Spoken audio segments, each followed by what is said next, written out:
പക്ഷേ കൂട്ടായി ജീവിക്കാനൊക്കുമോ? വിഷം, മാരക വിഷം, കടിച്ചാ മരിക്കുമെന്നുറപ്പ്. ഞാൻ പറഞ്ഞു, ഹേ സർപ്പമേ, നിനക്കിവിടെ ഒരവകാശവുമില്ല. എൻ്റെ സ്വന്തമായ 2 ഏക്കർ പറമ്പിൽ നിന്നോ നീ ക്ഷണത്തിൽ പോവുക. പിന്നെ ഞാൻ ശരിക്കും ചിന്തിച്ചു, എങ്ങോട്ട് പോകും? ഭൂഗോളം കഷ്ണം കഷ്ണമാക്കി മനുഷ്യർ തീറ് വാങ്ങിക്കഴിഞ്ഞിരിക്കുന്നു. പിന്നെ ഇവയൊക്കെ എവിടെ പോകും? ഇവിടുന്ന് പോയാൽ അടുത്ത പറമ്പുകാരൻ അടിച്ചു കൊല്ലില്ലേ? എങ്ങനെയെങ്കിലും ഇവൻ എവിടെയെങ്കിലും പോയി രക്ഷപ്പെടട്ടെ. എന്താ ഇവിടെ ഒരു ബഹളം? നായ കൊരക്കുകയും പക്ഷികൾ കൂട്ടത്തോടെ ചെലക്കുകയും ചെയ്യണ കേട്ടല്ലോ. വല്ല പാമ്പോ ചേരിയായിരുന്നോ? അത് സഖാവ് മൂർഖൻ. എന്നിട്ട് നിങ്ങൾ അടിച്ചൊന്നില്ലേ? ഇല്ല, അതും ഭവതിയെപ്പോലെ ഈശ്വര സൃഷ്ടി. അതും ഭൂഗോളത്തിന്റെ അവകാശിയല്ലേ, ജീവിക്കട്ടെ. അത് കൊള്ളാം. നമ്മളെ കുട്ടികൾ ഓടി നടക്കണ സ്ഥലല്ലേ, അതുകൊണ്ട് നമ്മളെ പറമ്പിൽ വരുമ്പോ അടിച്ചു കൊല്ലണം. കൊല്ലണമെന്ന് നിനക്ക് വേഗം പറയാം, കൊല്ലുകയും ചെയ്യാം. പക്ഷേ നിനക്കതിനെ ജീവൻ കൊടുത്ത് സൃഷ്ടിക്കാനൊക്കുമോ? നിങ്ങളെ ഒരു കാര്യം,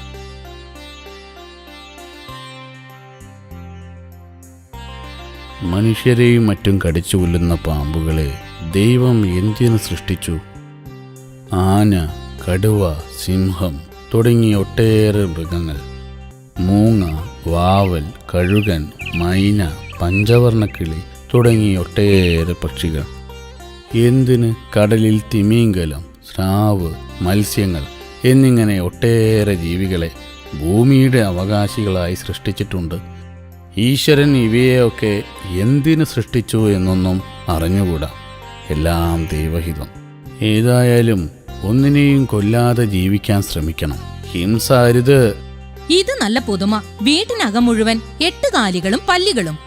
അടുക്കളയിലാണെങ്കില് ഓന്തും അരണി കരിന്തേളും കേറി വരുന്നു. വേലി മുഴുവൻ ചെതല് തിന്ന് തീർത്ത്. ദാ ഇത് കണ്ടില്ലേ? വസ്ത്രങ്ങളും പുസ്തകങ്ങളും എല്ലാം ചെതല് തിന്ന് തീർത്ത്. നിങ്ങളിതൊന്നും കാണുന്നില്ലേ? ഞാനെല്ലാം കാണുന്നുണ്ട്. എലീന്റെ ശല്യാണെങ്കി പറയാനില്ല. നിങ്ങളെ റേഡിയോഗ്രാമിന്റെ വയറ് എലി കടിച്ചു മുറിച്ചത് കണ്ടില്ലേ? വീട്ടിനകത്ത് മുഴുവൻ എറുമ്പും പാറ്റിയും വണ്ടും. അപ്പോഴങ്ങളെ ഒരു ജന്തുപൂജ. ഞാൻ ഒരു ജന്തുവിനെയും പൂജിക്കുന്നില്ല. മനുഷ്യവർഗത്തിൽ ഒരു വിഭാഗം മൃഗങ്ങളെയും പക്ഷികളെയും പൂജിക്കുന്നവരുണ്ട്, പാമ്പുകളെയും പൂജിക്കുന്നവരുണ്ട്. എലി ഒരു ദൈവത്തിന്റെ ഇഷ്ടവാഹനമാണ്.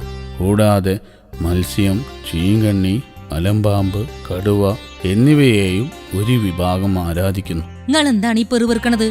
അല്ല, ഞാൻ ഈ ലോകത്തെക്കുറിച്ച് ചിന്തിക്കുകയായിരുന്നു. ചിലർ ഭൂഗോളത്തെ ദേവിയായി സങ്കല്പിക്കുന്നു. അവരുടെ അഭിപ്രായത്തിൽ സൂര്യനും ചന്ദ്രനും ദേവന്മാരാണ്. ചായ. ഭൂഗോളത്തിൽ വസിക്കുന്ന മനുഷ്യരുടെ വിശ്വാസങ്ങൾ പലതാണല്ലോ. ചിലർ ഏകദൈവത്തിൽ വിശ്വസിക്കുന്നു, മറ്റു ചിലർ ബഹുദൈവത്തിലും, ചിലർ ഒരു ദൈവത്തിലും വിശ്വസിക്കുന്നില്ല. എന്നിട്ട് പരസ്പരം വഴക്കാണ്, കൊലപാതകം വരെ നടക്കുന്നു. നിങ്ങൾ ഈ ലോകത്തിന്റെ കാര്യം എന്തിനാ നോക്കണത്? ഈ വീടിന്റെ കാര്യം നോക്കിയാ പോരെ? നിനക്കത് പറയാം. ഗോളമായ ഈ ഭൂമി ആലംബമില്ലാതെ അന്തരീക്ഷത്തിൽ നിന്നു കറങ്ങുന്നു. കൂടാതെ കുറേയധികം അകലെ അന്തരീക്ഷത്തിൽ കത്തിച്ചുരച്ചുകൊണ്ടിരിക്കുന്ന സൂര്യന്റെ ഭാഗത്ത് വരുമ്പോൾ ഭൂമിയിൽ പകൽ, മറുവശത്ത് രാത്രി, ഇരുൾ, ആദിമമായ അന്ധകാരം. നിങ്ങൾ ഇവിടെ അതും ഇതും ചിന്തിച്ചോണ്ടിരുന്നോ? ഞാനങ്ങ് പോവാ. കാലത്തിന്റെ അന്തമില്ലാത്ത പോക്കിൽ ഒരു നാൾ സൂര്യൻ എന്നേക്കുമായി അണഞ്ഞു പോകും. അതിനു മുമ്പ് തന്നെ ഭൂഗോളം മരിച്ചിട്ടുണ്ടാവും. ഗോളങ്ങൾ തമ്മിൽ കൂട്ടിയിടിച്ച് തകർന്നിട്ടുണ്ടാവും. പൊടിയായി പണ്ടത്തെ കോസ്മിക് ഡസ്റ്റ്. നീ എത്തിയോ? ഈ പഹയന് സമയത്തെക്കുറിച്ച് എന്തൊരറിവ്. അവന്റെ ഉച്ചക്കത്തെ ശാപ്പാടിന് നേരമായി. എന്തൊരു വിശപ്പ്, വയറാകെ കാണുന്നു. നീ അടങ്ങിയിരിക്കെ, ശാപ്പാടിപ്പ വരും. ഇരുട്ടിനെ ആയിരിക്കും ദൈവം തമ്പുരാൻ ആദ്യം സൃഷ്ടിച്ചത്, രണ്ടാമതായി വെളിച്ചത്തെ. ചൂടും വെളിച്ചവുമാണല്ലോ കാര്യമായ സംഗതി. ജീവികളെല്ലാം ചൂടിൻ്റെയും വെളിച്ചത്തിൻ്റെയും സന്തതികളാണ്. ചിതലും എട്ടുകാലികളും മരങ്ങളും പക്ഷിമൃഗാദികളും എറുമ്പും പാമ്പും മനുഷ്യനും എല്ലാം.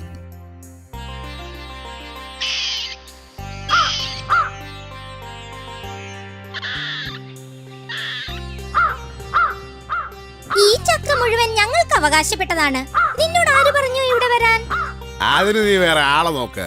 ഈ പ്ലാവും ഇതിലെ ചക്കയും ഞങ്ങളുടേതാണ്. പണ്ട് മുതലേ ഞങ്ങളാണ് ഈ മരത്തിലെ ചക്ക കഴിച്ചുകൊണ്ടിരിക്കുന്നത്. എന്നാ നമുക്ക് രണ്ടുപേർക്കും കൂടി സൗഹൃദത്തോടെ ഇത് കഴിക്കാം. ഹാ, അങ്ങനെ പറ. ശരി ശരി.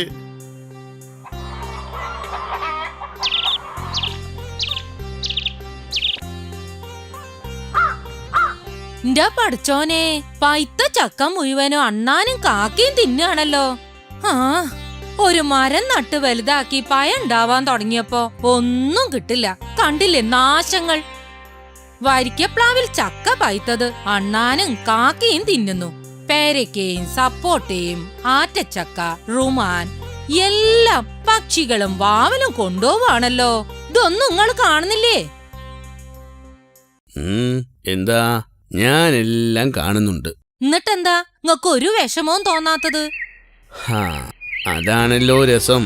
ഒരു താങ്ങുമില്ലാതെ കോടാനുകോടി കോളങ്ങളെ നിലനിർത്തിയിരിക്കുന്ന ദൈവം തമ്പുരാൻ ഭൂമിയിൽ ജീവികൾക്കായി എന്തെല്ലാം സൃഷ്ടിച്ചിരിക്കുന്നു. അത് നല്ല കൂത്ത്. നിങ്ങളെന്താ കഥ പറയാ? കഥയല്ലിത്, ദൈവം തമ്പുരാന്റെ മായ. പഴങ്ങൾ, പുഷ്പങ്ങൾ, കിഴങ്ങുകൾ, ധാന്യങ്ങൾ, വെള്ളം, വായു, പിന്നെ ചൂടും വെളിച്ചവും. ശരി, നിങ്ങളോട് പറഞ്ഞിട്ട് ഒരു കാര്യമില്ല. ഞാൻ അപ്പുറത്തേക്ക് പോണു.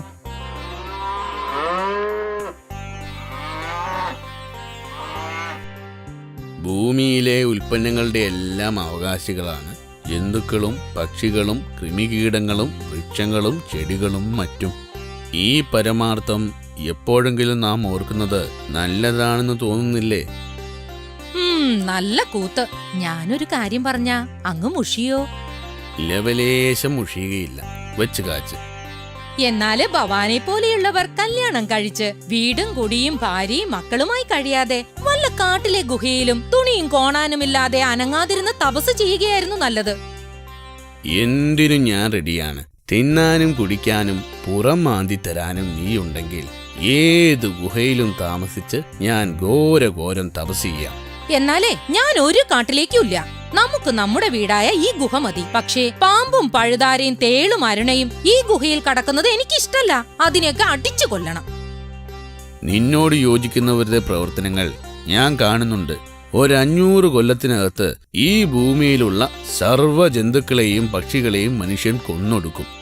മരങ്ങളും ചെടികളും നശിപ്പിക്കും. എന്നിട്ട് മനുഷ്യൻ മാത്രം അവശേഷിക്കും. എല്ലാവരും എന്നിട്ടൊന്നടങ്കം ചാകും. അത് സാരല്ല, അത് അന്നല്ലേ. ഇപ്പൊ നിങ്ങളൊന്ന് വന്ന പൈത്ത ചക്ക ഏണി വെച്ച് കേറി ഇട്ടതാ.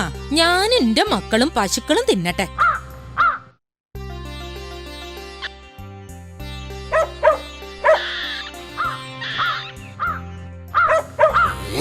ഈ പറമ്പിലെ ചക്ക മുഴുവൻ നിങ്ങൾ ഒറ്റയ്ക്ക് കഴിച്ചു തീർക്കുകയാ? നിങ്ങൾക്ക് ആരാധന അധികാരം തന്നത്? ജീവൻ വേണമെങ്കിൽ വേഗം സ്ഥലം വിട്ടോ.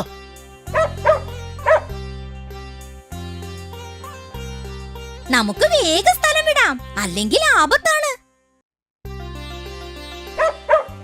ശരിയാ.